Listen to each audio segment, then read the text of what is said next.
ਸਤਿ ਸ਼੍ਰੀ ਅਕਾਲ। ਸਵਾਗਤ ਹੈ ਸਾਰੇ ਹੀ ਦਰਸ਼ਕਾਂ ਦਾ। ਪੰਜਾਬ ਇਸ ਵੇਲੇ ਵੇਖ ਰਹੇ ਹੋ ਤੁਸੀਂ ਤੇ ਮੈਂ ਹਾਂ ਗਗਨਦੀਪ ਸਿੰਘ ਲੈ ਕੇ ਹਾਜ਼ਰ ਹਾਂ ਪੰਜਾਬ ਇਸ ਵੇਲੇ ਦੇ ਵਿੱਚ ਪੰਜਾਬ ਦੀਆਂ ਤਾਜ਼ਾ ਖਬਰਾਂ। ਰੁਕ ਸਭ ਤੋਂ ਪਹਿਲਾਂ ਕਰਾਂਗੇ ਨਵਜੋਤ ਸਿੰਘ ਸਿੱਧੂ ਦੇ ਵੱਲ। ਨਵਜੋਤ ਸਿੰਘ ਸਿੱਧੂ ਨੇ ਕਿਸਾਨਾਂ ਦੇ ਹੱਕ ਦੇ ਵਿੱਚ ਇੱਕ ਵਾਰ ਫਿਰ ਕੈਪਟਨ ਅਮਰਿੰਦਰ ਸਿੰਘ ਨੂੰ ਚਿੱਠੀ ਲਿਖੀ ਹੈ। ਨਵਜੋਤ ਸਿੰਘ ਸਿੱਧੂ ਦੀ ਇਸ ਚਿੱਠੀ ਦੇ ਵਿੱਚ ਉਹਨਾਂ ਸਾਰੀਆਂ ਗੱਲਾਂ ਦਾ ਜ਼ਿਕਰ ਹੈ ਜੋ ਮੰਗਾਂ ਸੰਯੁਕਤ ਕਿਸਾਨ ਮੋਰਚੇ ਦੀਆਂ 32 ਜਥੇਬੰਦੀਆਂ ਦੇ ਵੱਲੋਂ ਨਵਜੋਤ ਸਿੰਘ ਸਿੱਧੂ ਦੇ ਕੋਲੋਂ ਕੀਤੀ ਗਈ ਸੀ। ਦੱਸਦੀ ਕਿ ਬੀਤੇ ਦਿਨਾਂ ਹੋਈ ਮੀਟਿੰਗ ਦੇ ਵਿੱਚ ਜਿਸ ਹਿਸਾਬ ਦੇ ਨਾਲ ਨਵਜੋਤ ਸਿੰਘ ਸਿੱਧੂ ਤੋਂ ਮੰਗ ਕੀਤੀ ਗਈ ਸੀ ਉਸ ਸਾਰੀਆਂ ਮੰਗਾਂ ਨੂੰ ਇਸ ਚਿੱਠੀ ਦੇ ਵਿੱਚ ਉਤਾਰਿਆ ਗਿਆ। ਨਵਜੋਤ ਸਿੰਘ ਸਿੱਧੂ ਦੇ ਵੱਲੋਂ ਦੱਸਦੀ ਕਿ ਪੰਜਾਬ ਕਾਂਗਰਸ ਦੇ ਪ੍ਰਧਾਨ ਨਵਜੋਤ ਸਿੰਘ ਸਿੱਧੂ ਦੇ ਮੁੱਖ ਮੰਤਰੀ ਕੈਪਟਨ ਅਮਰਿੰਦਰ ਸਿੰਘ ਨੂੰ ਜਿਹੜੀ ਇਹ ਚਿੱਠੀ ਲਿਖੀ ਹੈ, ਇਸ ਦੇ ਵਿੱਚ ਉਹਨਾਂ ਕਿਸਾਨ ਆਗੂਆਂ ਦੀਆਂ ਮੰਗਾਂ ਦੇ ਉੱਤੇ ਗੌਰ ਕਰਨ ਦੇ ਲਈ ਕੈਪਟਨ ਅਮਰਿੰਦਰ ਸਿੰਘ ਨੂੰ ਕਿਹਾ ਹੈ ਕਿ ਇਹਨਾਂ ਗੱਲਾਂ 'ਤੇ ਧਿਆਨ ਦਿੱਤਾ ਜਾਏ। ਇਸ ਚਿੱਠੀ ਦੇ ਵਿੱਚ ਲਿਖੇ ਗਏ ਅਨੁਸਾਰ ਪਹਿਲੀ ਗੱਲ, ਕਿਸਾਨ ਜਥੇਬੰਦੀਆਂ ਦੇ ਵੱਲੋਂ ਕਿਸਾਨਾਂ 'ਤੇ ਪਾਏ ਗਏ ਪਰਚਿਆਂ 'ਤੇ ਧਿਆਨ ਦੇਣ ਅਤੇ ਰੱਦ ਕਰਨ ਦੀ ਅਪੀਲ ਕੀਤੀ ਗਈ ਹੈ। ਭਾਰਤ ਸਰਕਾਰ ਵੱਲੋਂ ਫਸਲਾਂ ਦੀ ਚੁਕਾਈ ਅਤੇ ਅਦਾਇਗੀ ਲਈ ਜਮ੍ਹਾਂਬੰਦੀ ਦੀ ਮੰਗ ਕਿਸਾਨਾਂ ਨਾਲ ਬੇਇਨਸਾਫੀ, ਕਿਉਂਕਿ ਜਵਾਨੀ ਫੰਡ, ਮੁਸ਼ਤਰਕਾ ਖਾਤਾ ਅਤੇ ਠੇਕੇ 'ਤੇ ਖੇਤੀ ਕਰਨ ਵਾਲੇ ਕਿਸਾਨਾਂ ਦਾ ਨੁਕਸਾਨ ਹੋਏਗਾ। ਕਿਸਾਨ ਅਤੇ ਖੇਤੀ ਕਾਮਿਆਂ ਦੀ ਕਰਜ਼ਾ ਮਾਫੀ, ਕਿਸਾਨ ਮੂਵਮੈਂਟ ਨੂੰ ਦਿੱਤੇ ਜਾ ਰਹੇ ਸਮਰਥਨ ਵਾਂਗ ਅੱਗੇ ਵੀ ਕਿਸਾਨਾਂ ਨੂੰ ਹਰ ਸੰਭਵ ਸਹਾਇਤਾ ਦੇਣ ਦੀ ਅਪੀਲ ਕੀਤੀ ਹੈ ਤੇ ਨਾਲ ਹੀ ਉਹਨਾਂ ਦਾਲਾਂ, ਤੇਲ ਬੀਜਾਂ ਅਤੇ ਹੋਰ ਫਸਲਾਂ ਤੇ MSP ਦੇਣ ਦੇ ਨਾਲ ਵੱਖ-ਵੱਖ ਫਸਲਾਂ ਲਈ ਚਾਹੀਦੀ ਸਟੋਰੇਜ ਕੰਪੈਸਿਟੀ ਵਧਾਉਣ ਦੇ ਨਾਲ ਫਸਲਾਂ ਦਾ ਵਿਭਿੰਨ ਕਰਨ ਦੇ ਵੀ ਧਿਆਨ ਦੇਣ ਦੀ ਜਿਹੜੀ ਮੰਗ ਇਸ ਚਿੱਠੀ ਦੇ ਵਿੱਚ ਕੀਤੀ ਹੈ। ਨਵਜੋਤ ਸਿੰਘ ਸਿੱਧੂ ਦੀ ਇਸ ਚਿੱਠੀ ਦੇ ਉੱਤੇ ਗੱਲਬਾਤ ਵਿਸਥਾਰ ਦੇ ਨਾਲ ਕਰਾਂਗੇ ਸੀਨੀਅਰ ਪੱਤਰਕਾਰ ਸੁਰਿੰਦਰ ਡੱਲਾ ਹੋਣਾ ਦੇ ਨਾਲ। ਡੱਲਾ ਸਾਹਿਬ ਦੇ ਵੱਲ ਵਧਾਂਗੇ। ਡੱਲਾ ਸਾਹਿਬ, ਕਿਸ ਤਰ੍ਹਾਂ ਵੇਖ ਰਹੇ ਹੋ ਇਸ ਚਿੱਠੀ ਦੇ ਵਿੱਚ ਜਿਸ ਤਰ੍ਹਾਂ ਖਾਸ ਤੌਰ ਦੇ ਉੱਤੇ ਜਿਹੜੀਆਂ 4 ਮੰਗਾਂ ਕੀਤੀਆਂ ਗਈਆਂ ਨੇ, ਇਹ 4 ਮੰਗਾਂ ਬਹੁਤ ਖਾਸ ਮੰਨੀਆਂ ਜਾ ਰਹੀਆਂ ਨੇ, ਤੁਸੀਂ ਕਿੱਦਾਂ ਵੇਖ ਰਹੇ ਹੋ ਇਹਨਾਂ ਨੂੰ? ਦੇਖੋ, ਇਹ ਸਾਰੀਆਂ ਹੀ ਮੰਗਾਂ ਨੇ ਜਿਹੜੀਆਂ ਨਵਜੋਤ ਸਿੰਘ ਸਿੱਧੂ ਉਹਨਾਂ ਨੇ ਜਿਹੜੀਆਂ ਚਿੱਠੀ 'ਚ ਲਿਖੀਆਂ ਨੇ, ਅਸਲ 'ਚ ਇਹ ਪੰਜਾਬ ਦੇ ਔਰ ਦੇਸ਼ ਦੇ ਕਿਸਾਨਾਂ ਦੀਆਂ ਮੰਗਾਂ ਨੇ। ਸੰਯੁਕਤ ਕਿਸਾਨ ਮੋਰਚੇ ਦੇ ਨਾਲ ਨਵਜੋਤ ਸਿੰਘ ਸਿੱਧੂ ਦਾ ਮੀਟਿੰਗ ਕਰਨ ਜਾਣਾ ਇਹ ਇੱਕ ਵੱਡਾ ਸਿਆਸੀ ਘਟਨਾਕ੍ਰਮ ਸੀ ਔਰ ਮੈਂ ਥੋੜ੍ਹਾ ਜਿਹਾ ਹੈਰਾਨ ਵੀ ਹਾਂ ਕਿ ਪੰਜਾਬ ਦੇ ਮੀਡੀਆ ਦਾ ਧਿਆਨ ਇਸ ਪਾਸੇ ਕਿਉਂ ਨਹੀਂ ਗਿਆ। ਗਗਨ, ਸੰਯੁਕਤ ਕਿਸਾਨ ਮੋਰਚਾ ਸੱਦਦਾ ਕਿ ਸਾਨੂੰ ਪੋਲੀਟੀਕਲ ਪਾਰਟੀਆਂ ਦੇ ਨੁਮਾਇੰਦੇ ਆ ਕੇ ਮਿਲਣ ਔਰ ਸਾਡੀਆਂ ਪੋਲੀਟੀਕਲ ਪਾਰਟੀਆਂ ਦੇ ਮੁਖੀ ਜਾਂਦੇ ਹੀ ਨਹੀਂ। ਮੈਂ ਬੜਾ ਹੈਰਾਨ ਹਾਂ, ਸੁਖਬੀਰ ਬਾਦਲ ਕਿਉਂ ਨਹੀਂ ਗਏ? ਇੰਨੇ ਗੁਣੀ ਨੇ ਸੁਖਬੀਰ ਬਾਦਲ, ਤਾਂ ਕਿੱਡੇ ਚੰਗੇ ਉਹਨਾਂ ਦੇ ਸਲਾਹਕਾਰ ਨੇ। ਮੈਂ ਇਸ ਗੱਲ ਤੋਂ ਵੀ ਹੈਰਾਨ ਹਾਂ ਕਿ ਅਰਵਿੰਦ ਕੇਜਰੀਵਾਲ ਨੇ ਭਗਵੰਤ ਮਾਨ ਨੂੰ ਕਿਉਂ ਨਹੀਂ ਭੇਜਿਆ। ਅਰਵਿੰਦ ਕੇਜਰੀਵਾਲ ਨੂੰ ਚਾਹੀਦਾ ਸੀ ਤੁਰੰਤ ਭਗਵੰਤ ਮਾਨ ਨੂੰ ਕਹਿੰਦੇ। ਅਰਵਿੰਦ ਕੇਜਰੀਵਾਲ ਤਾਂ ਦਿੱਲੀ 'ਚ ਕਹਿੰਦਾ ਸੀ ਅਸੀਂ ਸਵਾਗਤ ਕਰਦੇ ਹਾਂ ਕਿਸਾਨ ਆਉਣ ਸਾਡੇ। ਦੇਖੋ, ਸਿਆਸਤ ਸਾਰਿਆਂ ਨੇ ਜੰਮ ਕੇ ਕੀਤੀ ਹੈ ਕਿਸਾਨੀ 'ਤੇ, ਰੈਲੀਆਂ ਕਰ ਗਏ ਆਪਣੀਆਂ ਕਿਸਾਨਾਂ ਦੇ ਨਾਂ 'ਤੇ ਪੋਲੀਟੀਕਲ ਪਾਰਟੀਆਂ ਵਾਲੇ, ਅਤੇ ਜਦੋਂ ਕਿਸਾਨਾਂ ਨੇ ਸੱਦੇ ਉਦੋਂ ਪ੍ਰਧਾਨ ਗਏ ਨਹੀਂ। ਜਿਵੇਂ ਕਈ ਕਮਜ਼ੋਰ ਵਿਦਿਆਰਥੀ ਹੁੰਦੇ ਆ ਨਾ, ਜਿੱਦਣ ਟੈਸਟ ਰੱਖਿਆ ਹੁੰਦਾ ਸਕੂਲ 'ਚ ਅਧਿਆਪਕ ਨੇ, ਉਦੋਂ ਉਹਨਾਂ ਦਾ ਢਿੱਡ ਦੁਖਣ ਲੱਗ ਜਾਂਦਾ, ਕਈਆਂ ਨੂੰ ਲੂਜ਼ ਮੋਸ਼ਨ ਲੱਗ ਜਾਂਦੇ, ਕਈ ਬਿਮਾਰ ਹੋ ਜਾਂਦੇ। ਸੋ ਜਦੋਂ ਕਿਸਾਨਾਂ ਨੇ ਸੱਦੇ ਨੇ ਤੇ ਪ੍ਰਧਾਨਾਂ ਨੂੰ ਜਾਣਾ ਚਾਹੀਦਾ ਸੀ, ਭਾਵੇਂ ਉਹ ਅਕਾਲੀ ਦਲ ਦਾ ਪ੍ਰਧਾਨ ਹੈ, ਭਾਵੇਂ ਉਹ ਆਮ ਆਦਮੀ ਪਾਰਟੀ ਦਾ ਪ੍ਰਧਾਨ ਹੈ। ਠੀਕ ਹੈ, ਸਾਡੀਆਂ ਜਿਹੜੀਆਂ ਬਹੁਤ ਘੱਟ ਵਿਧਾਇਕਾਂ ਵਾਲੀਆਂ ਪਾਰਟੀਆਂ ਨੇ, ਲੋਕ ਇਨਸਾਫ ਪਾਰਟੀ ਆ, 2 ਹੀ ਆ, ਉਹਨਾਂ ਦੇ ਤਾਂ ਮੈਂਬਰ ਘਰ ਦੇ ਹੀ ਆ, ਚਲੋ ਫਿਰ ਵੀ ਸਿਮਰਜੀਤ ਬੈਂਸ ਗਿਆ, ਹੋਰ ਪਾਰਟੀਆਂ ਵਾਲੇ ਵੀ ਗਏ, ਉਹਨਾਂ ਦੇ ਮੁਖੀ ਗਏ। ਅਕਾਲੀ ਦਲ ਔਰ ਆਮ ਆਦਮੀ ਪਾਰਟੀ ਪੰਜਾਬ 'ਚ ਦਾਅਵਾ ਤਾਂ ਇਹੀ ਕਰਦੇ ਆ ਨਾ, ਆਪ ਵਾਲੇ ਕਹਿੰਦੇ ਸਾਡੀ ਸਰਕਾਰ ਬਣੂ, ਅਕਾਲੀ ਦਲ ਵਾਲੇ ਸੁਖਬੀਰ ਬਾਦਲ ਕਹਿੰਦੇ ਸਾਡੀ ਬਣੂ। ਅਤੇ ਨਵਜੋਤ ਸਿੰਘ ਸਿੱਧੂ ਦਾ ਕਿਸਾਨਾਂ ਦੇ ਸੱਦੇ 'ਤੇ ਆਪ ਜਾਣਾ ਇਸ ਗੱਲ ਦਾ ਸਬੂਤ ਹੈ ਕਿ ਨਵਜੋਤ ਸਿੰਘ ਸਿੱਧੂ ਹਿੰਮਤ ਰੱਖਦਾ ਹੈ ਹਰ ਤਰ੍ਹਾਂ ਦੇ ਹਾਲਾਤਾਂ ਦਾ ਸਾਹਮਣਾ ਕਰਨ ਦੀ। ਕਿਸਾਨਾਂ ਨੇ ਸੱਦਿਆ ਅਤੇ ਨਵਜੋਤ ਸਿੰਘ ਸਿੱਧੂ ਸਿਰ ਝੁਕਾ ਕੇ ਗਏ, ਅਦਬ ਅਤੇ ਸਤਿਕਾਰ ਨਾਲ ਪੇਸ਼ ਹੋਏ ਕਿਸਾਨਾਂ ਦੇ ਸਾਹਮਣੇ ਅਤੇ ਮੁੱਦਿਆਂ 'ਤੇ ਗੱਲ ਕੀਤੀ ਨਵਜੋਤ ਸਿੰਘ ਸਿੱਧੂ ਨੇ। ਔਰ ਇਹ ਜਿਹੜੀ ਚਿੱਠੀ ਲਿਖੀ ਹੈ, ਜਿਹੜੀ ਕਿਸਾਨਾਂ ਦੇ ਨਾਲ ਨਵਜੋਤ ਸਿੰਘ ਸਿੱਧੂ ਨੇ ਮੀਟਿੰਗ ਕੀਤੀ ਹੈ, ਉਹਦਾ ਹੀ ਨਤੀਜਾ। ਨਹੀਂ ਤਾਂ ਅੱਜ ਸੁਖਬੀਰ ਵੀ ਲਿਖਦਾ ਇਹ ਚਿੱਠੀ। ਸੋ ਨਵਜੋਤ ਸਿੰਘ ਸਿੱਧੂ ਨੇ ਜਿਹੜੀਆਂ ਗੱਲਾਂ ਰੱਖੀਆਂ ਨੇ, ਸਾਰੀਆਂ ਗੱਲਾਂ ਦਾ ਗਗਨ ਜੀ ਸਾਰੇ ਪੰਜਾਬੀ ਸਮਰਥਨ ਕਰ ਰਹੇ ਨੇ, ਕਿਸਾਨ ਮੋਰਚੇ ਵਾਲੇ ਵੀ ਸਮਰਥਨ ਕਰ ਰਹੇ ਨੇ, ਕਿਉਂਕਿ ਕਿਸਾਨਾਂ ਦੀਆਂ ਹੀ ਤਾਂ ਮੰਗਾਂ ਨੇ, ਉਹਨਾਂ ਦੀਆਂ ਹੀ ਤਾਂ ਮੰਗਾਂ ਨੇ। ਸੋ ਜਦੋਂ ਕਿਸੇ ਲੀਡਰ ਨੂੰ ਅਸੀਂ ਸੂਝਵਾਨ ਸਿਆਣਾ ਮੰਨਦੇ ਹਾਂ ਨਾ, ਤੇ ਉਦੋਂ ਫਿਰ ਉਹਦਾ ਬਹੁਤ ਲੰਮਾ ਕਿਰਦਾਰ ਦਾ ਜਿਹੜਾ ਠਹਿਰਾਵ ਹੈ, ਜਾਂ ਜਿਵੇਂ ਪੰਜਾਬੀ 'ਚ ਕਹਿੰਦੇ ਆ ਨਾ ਕਿ ਲੰਬੀ ਰੇਸ ਦੇ ਘੋੜੇ ਨੇ ਜਿਹੜੇ, ਉਹਨਾਂ ਦਾ ਪਤਾ ਲੱਗ ਜਾਂਦਾ ਹੈ। ਇੱਕ ਅੱਧੀ ਦੌੜ ਜਿੱਤਣ ਨਾਲ, ਰੇਸ ਜਿੱਤਣ ਨਾਲ ਕੋਈ ਯੋਧਾ ਨਹੀਂ ਬਣਦਾ। ਸੋ ਜਿਹੜੇ ਸਾਡੇ ਯੋਧੇ ਵੀ ਹੋਏ ਨੇ, ਉਹਨਾਂ ਨੇ ਕਈ ਕਈ ਜੰਗਾਂ ਜਿੱਤੀਆਂ। ਸੋ ਮੈਂ ਇਹ ਮੰਨਦਾ ਕਿ ਨਵਜੋਤ ਸਿੰਘ ਸਿੱਧੂ ਕੋਲੇ ਹਿੰਮਤ ਹੈ ਹਰ ਹਾਲਾਤ ਦਾ ਸਾਹਮਣਾ ਕਰਨ ਦਾ, ਔਰ ਪੰਜਾਬ ਨੂੰ ਚਾਹੀਦਾ ਵੀ ਇਹੋ ਜਿਹਾ ਲੀਡਰ ਹੈ ਗਗਨ, ਜਿਹੜਾ ਮੋਰਚੇ ਦੇ ਅੱਗੇ ਖੜ ਕੇ ਸਾਹਮਣਾ ਕਰੇ। ਹੁਣ ਉਹ ਕਿਸਾਨਾਂ ਦੇ ਹੱਕ 'ਚ ਸਰਕਾਰ ਅੱਗੇ ਵੀ ਖੜ ਗਿਆ, ਉਹਨਾਂ ਦੀ ਆਪਣੀ ਸਰਕਾਰ ਹੈ, ਸੰਗਠਨ 'ਚੋਂ ਆਵਾਜ਼ ਆਈ ਹੈ ਸਰਕਾਰ ਨੂੰ ਵੀ ਕਰੋ ਪਰਚੇ ਰੱਦ, ਔਰ ਹੋਣਗੇ ਪਰਚੇ ਰੱਦ। ਉਂਝ ਵੀ ਨਵਜੋਤ ਸਿੰਘ ਸਿੱਧੂ ਨੂੰ ਇਹ ਬਖਸ਼ ਹੈ ਗਗਨ, ਜਿਹੜਾ ਮੁੱਦਾ ਨਵਜੋਤ ਸਿੰਘ ਸਿੱਧੂ ਚੱਕ ਲੈਂਦੇ ਨੇ, ਉਹ ਮੁੱਦਾ ਦੇਰ ਸਵੇਰ ਹੱਲ ਹੁੰਦਾ ਹੈ। ਜੀ ਬਹੁਤ ਬਹੁਤ ਧੰਨਵਾਦ ਡੱਲਾ ਸਾਹਿਬ, ਇਸ ਖਬਰ ਦੇ ਉੱਤੇ ਵਿਸਥਾਰ ਦੇ ਨਾਲ ਗੱਲਬਾਤ ਤੁਸੀਂ ਕੀਤੀ ਹੈ। ਤੇ ਹੁਣ ਸ਼ਮਸ਼ੀਰ ਸਿੰਘ ਦੁੱਲ ਹੋਣਾ ਦੇ ਵੱਲ ਵਧਾਂਗੇ। ਕੈਪਟਨ ਅਮਰਿੰਦਰ ਸਿੰਘ ਦੀ ਅਗਵਾਈ ਦੇ ਵਿੱਚ ਚੋਣ ਲੜਨ ਦੇ ਹੱਕ ਦੇ ਵਿੱਚ ਸ਼ਮਸ਼ੀਰ ਸਿੰਘ ਦੁੱਲੋ ਵੀ ਨਜ਼ਰ ਨਹੀਂ ਆ ਰਹੇ। ਸ਼ਮਸ਼ੀਰ ਸਿੰਘ ਦੁੱਲੋ ਦੇ ਵੱਲੋਂ ਕਿਹਾ ਗਿਆ ਹੈ ਕਿ ਪੰਜਾਬ ਦਾ 2022 ਦਾ ਮੁੱਖ ਮੰਤਰੀ ਚਿਹਰਾ ਦਲਿਤ ਹੋਣਾ ਚਾਹੀਦਾ, ਇਸ ਦੀ ਮੰਗ ਕਰ ਦਿੱਤੀ ਗਈ ਹੈ। ਇੱਕ ਵਾਰ ਫਿਰ ਸ਼ਮਸ਼ੀਰ ਸਿੰਘ ਦੁੱਲੋ ਦੇ ਵੱਲੋਂ ਕਈ ਵੱਡੀਆਂ ਮੰਗਾਂ ਨੂੰ ਲੈ ਕੇ ਉਹਨਾਂ ਨੇ ਗੱਲ ਆਖੀ ਹੈ। ਉਹਨਾਂ ਨੇ ਸਿੱਧੇ ਤੌਰ ਦੇ ਉੱਤੇ ਕਿਹਾ ਹੈ ਕਿ ਐਸਸੀ ਭਾਈਚਾਰੇ ਨੂੰ, ਦਲਿਤ ਭਾਈਚਾਰੇ ਨੂੰ ਕਾਂਗਰਸ ਦੇ ਵੱਲੋਂ ਵੱਡੇ ਪੱਧਰ ਦੇ ਉੱਤੇ ਅੱਗੇ ਲਿਆਂਦਾ ਜਾਣਾ ਚਾਹੀਦਾ ਹੈ। ਰਾਜਸਥਾਨ ਦਾ, ਮਹਾਰਾਸ਼ਟਰ ਦਾ, ਕਰਨਾਟਕਾ ਦਾ, ਉਹਨੇ ਬਿਹਾਰ ਦੇ ਮੁਸਲਮ ਜਿਹੜੇ ਕੰਟਰੀ ਦੇਸ਼ ਸੀ ਉਸੇ ਮੁੱਖ ਮੰਤਰੀ ਬਣਾਏ। ਉਹ ਮੁੱਖ ਮੰਤਰੀਆਂ ਨੇ ਗਰੀਬਾਂ ਦਾ ਭਲਾ ਕੀਤਾ। ਪੰਜਾਬ ਦੇ ਵਿੱਚ ਵੰਡ ਤੋਂ ਪਹਿਲਾਂ ਇੱਥੇ ਭੀਮ ਸੈਨ ਸੱਚਰ, ਗੋਪੀ ਚੰਦ ਭਾਰਗਵ, ਕਾਮਰੇਡ ਰਾਮ ਕਿਸ਼ਨ ਹਿੰਦੂ ਵੀ ਬਣੇ, ਪਰ ਪੰਜਾਬੀ ਸੂਬੇ ਤੋਂ ਬਾਅਦ ਬਣੇ। ਔਰ 64 ਤੋਂ ਬਾਅਦ ਇੱਕ ਗਿਆਨੀ ਜੀ ਨੂੰ ਮੌਕਾ ਮਿਲਿਆ, ਜਿਹੜਾ ਰਾਮਗੜੀਆ ਬੈਕਵਰਡ ਕਲਾਸ ਸੀ। ਉਹ ਜਦੋਂ ਬਣੇ, ਉਹਨਾਂ ਨੂੰ ਗਰੀਬਾਂ ਨੂੰ ਰਾਹਤ ਮਿਲੀ, ਗਰੀਬਾਂ ਦੀ ਸੁਣੀ, ਕਿਉਂਕਿ ਮਨ 'ਚ ਤੈਅ ਉਹਨਾਂ ਨਾਲ ਬੀਤਦੀ ਹੈ। ਪੰਜਾਬ 'ਚ ਜਿੰਨਾ ਦਲਿਤਾਂ ਨਾਲ ਮੈਂ ਕਹਿ ਸਕਦਾ ਪਿਛਲੇ 10 ਸਾਲਾਂ 'ਚ ਜੋ ਨੁਕਸਾਨ ਹੋਇਆ, ਜੋ ਧਰੋਹ ਕੀਤਾ, ਜੋ ਵਾਅਦੇ ਕਰਕੇ ਸਰਕਾਰਾਂ ਮੁੱਕਰੀਆਂ ਨੇ, ਜੋ ਸਾਡੇ ਵਜ਼ੀਫੇ ਖਾਧੇ ਨੇ। ਪੰਜਾਬ ਦੇ ਵਿੱਚ ਅਕਾਲੀਆਂ ਦੇ ਵੇਲੇ 1217 400 ਕਰੋੜ ਰੁਪਏ ਦਾ ਸਕੈਮ ਹੋਇਆ ਸਕਾਲਰਸ਼ਿਪ ਦਾ, ਔਰ 15 ਲੱਖ ਜਿਹੜਾ ਬੱਚਾ ਸੀ ਸਾਡਾ ਇਹਨਾਂ 8 ਸਾਲਾਂ 'ਚ, ਉਹਨਾਂ ਨੂੰ ਕਾਲਜ 'ਚ ਦਾਖਲੇ ਨਹੀਂ ਮਿਲੀ। ਜੇ ਦਾਖਲੇ ਮਿਲ ਗਏ ਤਾਂ ਅੱਧ ਵਿਚਾਲੇ ਫੀਸਾਂ ਨਹੀਂ ਸਰਕਾਰ ਨੇ ਭੇਜੀਆਂ। ਜੇ ਰੋਲ ਨੰਬਰ ਲੈ ਲਏ ਤਾਂ ਉਹ ਐਗਜ਼ਾਮ ਨਹੀਂ ਦੇ ਸਕੇ। ਜੇ ਪਾਸ ਹੋ ਗਏ ਤਾਂ ਡਿਗਰੀਆਂ ਨਹੀਂ ਦਿੱਤੀਆਂ। ਤੇ ਉਧਰ ਕਿਸਾਨਾਂ ਦੇ ਹੱਕ ਦੇ ਵਿੱਚ ਬੀਜੇਪੀ ਦੇ ਸੰਸਦ ਮੈਂਬਰ ਬੋਲੇ ਨੇ। ਬੀਜੇਪੀ ਦੇ ਸੰਸਦ ਮੈਂਬਰ ਵਰੁਣ ਗਾਂਧੀ ਪਿਛਲੇ ਦਿਨੀ ਵੀ ਟਵੀਟ ਕਰਕੇ ਚਰਚਾ ਦੇ ਵਿੱਚ ਆਏ ਸੀ। ਜਦੋਂ ਉਹਨਾਂ ਕਿਸਾਨਾਂ ਦੇ ਹੱਕ ਦੇ ਵਿੱਚ ਟਵੀਟ ਕੀਤਾ ਸੀ ਤੇ ਉਹਨਾਂ ਦਾ ਕਹਿਣਾ ਸੀ ਕਿ ਕਿਸਾਨਾਂ ਦੇ ਨਾਲ ਸਹੀ ਵਰਤਾਰਾ ਹੋਣਾ ਚਾਹੀਦਾ। ਜਿਸ ਤਰ੍ਹਾਂ ਕਰਨਾਲ ਦੇ ਵਿੱਚ ਹੋਇਆ ਉਹ ਨਹੀਂ ਹੋਣਾ ਚਾਹੀਦਾ ਸੀ, ਕਿਉਂਕਿ ਕਿਸਾਨ ਵੀ ਸਾਡੇ ਹੀ ਭਾਈ ਨੇ, ਉਹ ਵੀ ਸਾਡੇ ਉਹਨਾਂ ਨਾਲ ਖੂਨ ਦੇ ਰਿਸ਼ਤੇ ਨੇ।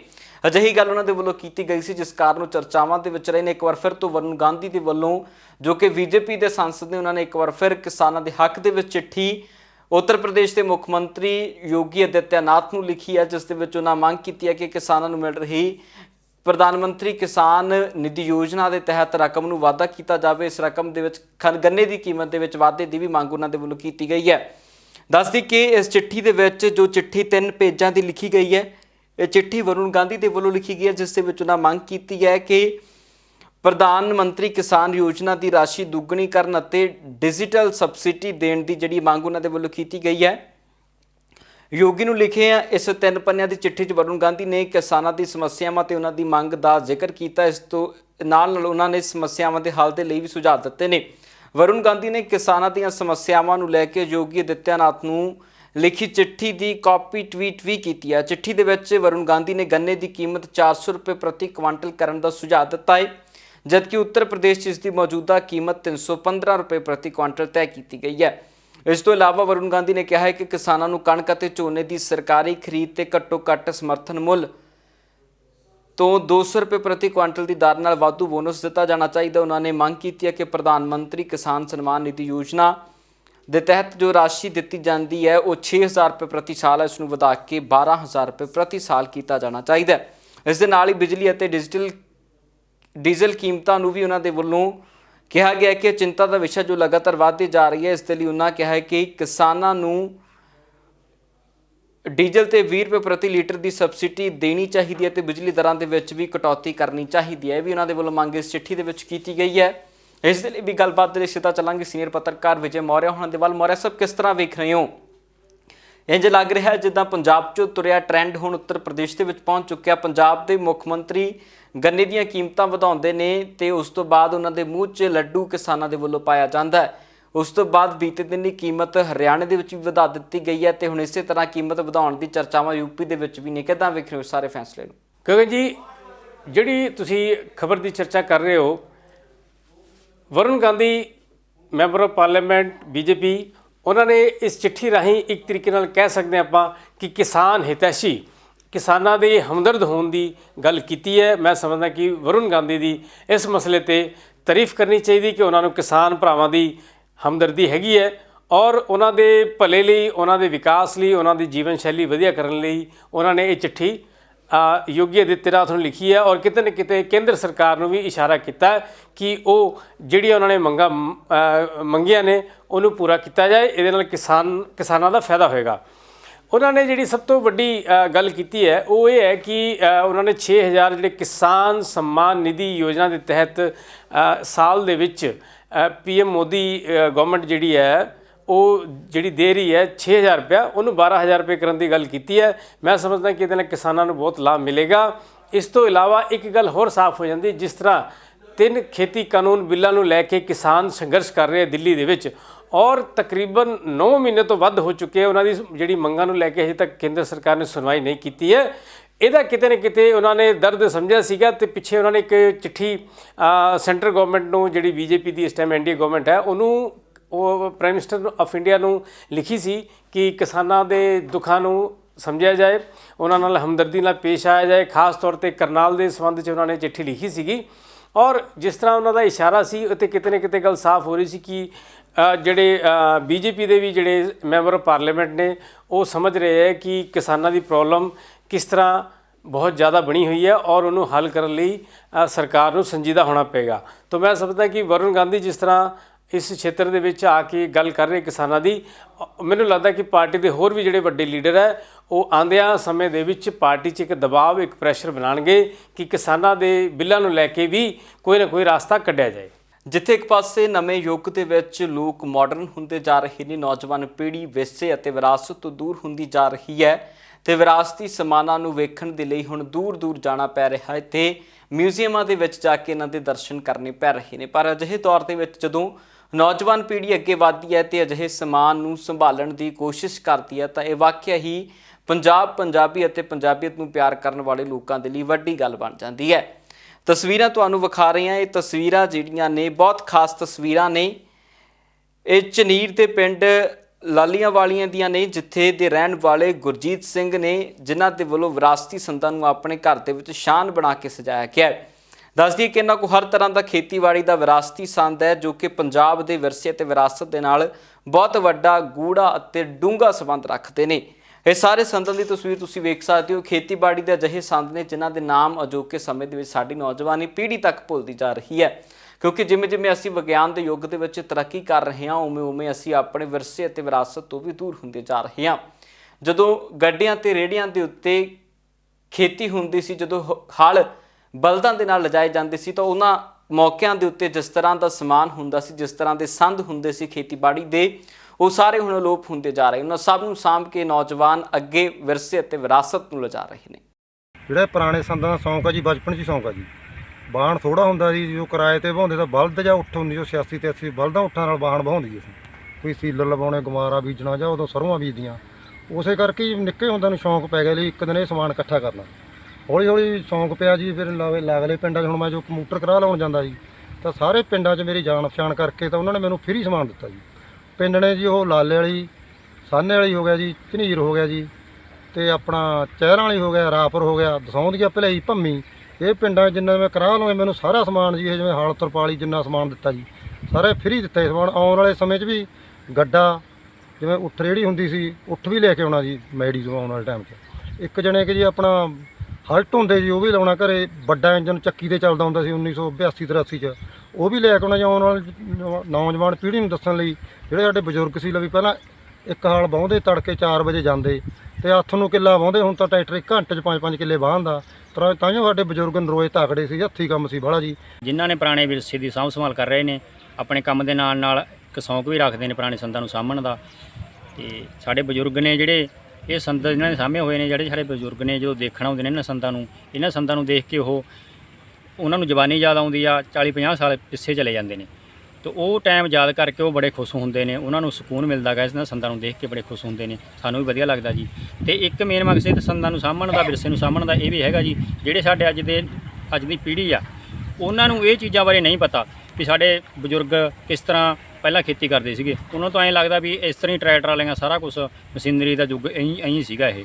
ਉਹਨਾਂ ਨੂੰ ਇਹ ਨਹੀਂ ਪਤਾ ਵੀ ਸਾਡੇ ਬਜ਼ੁਰਗਾਂ ਨੇ ਕਿਵੇਂ ਊਠਾਂ ਨਾਲ ਬਲਦਾਂ ਨਾਲ ਖੇਤੀ ਕੀਤੀ ਆ, ਤੇ ਮਾੜੇ ਟਾਈਮ 'ਚ ਸਾਨੂੰ ਅੱਜ ਤੱਕ ਇੱਥੇ ਲੈ ਕੇ ਆਏ ਨਹੀਂ ਗੀ।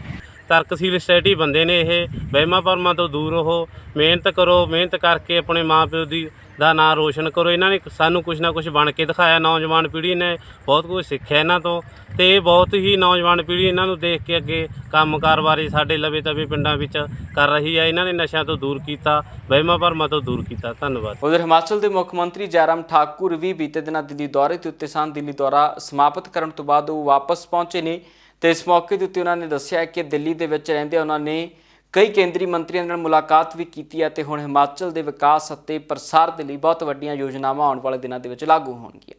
बहुत अच्छा रहा दौरा और काफ़ी प्रमुख लोगों से मिलना हुआ, हेल्थ मिनिस्टर से मिलना हुआ, पार्टी के राष्ट्रीय अध्यक्ष से मिलना हुआ और राष्ट्रपति महोदय जी से मिलना हुआ और इसके अतिरिक्त फाइनेंस मिनिस्टर से मिलना हुआ। तो काफ़ी महत्वपूर्ण चर्चाएं, महत्वपूर्ण प्रोजेक्ट जो हिमाचल से संबंधित है उन तमाम इश्यूज़ पर बातचीत हुई है। सर, आज पूरे हिमाचल में जन समस्याओं के लिए आज जनमंच कार्यक्रम जो है वो चलाया जा रहा है, उसके बारे में भी हमारे तमाम दर्शक आज जनमंच की शुरुआत फिर से की है हमने, क्योंकि कोविड के कारण पिछले काफ़ी अरसे से इसको बंद करना पड़ा था, क्योंकि सोशल गैदरिंग की जो रिस्ट्रिक्शंस थी उस कारण से इसको बंद किया था। अब दोबारा हम शुरू कर रहे हैं। लोगों की समस्याओं का समाधान उनके घर द्वार में, उनके गाँव में करने का जो सरकार का एक बहुत महत्वपूर्ण कार्यक्रम चलता है, उस कार्यक्रम की दोबारा से एक बार शुरुआत की है। ਪੰਜਾਬ ਇਸ ਵੇਲੇ ਦੇ ਵਿੱਚ ਫਿਲਹਾਲ ਦੀ ਨਹੀਂ, ਫਿਰ ਮੁੜ ਹਾਜ਼ਰ ਹੋਵਾਂਗੇ ਨਵੀਂ ਤਾਜ਼ਾ ਅਪਡੇਟਸ ਨਾਲ। ਤਦ ਤੱਕ ਲਈ ਮੈਨੂੰ ਦਿਓ ਇਜਾਜ਼ਤ। ਬਹੁਤ ਬਹੁਤ ਧੰਨਵਾਦ।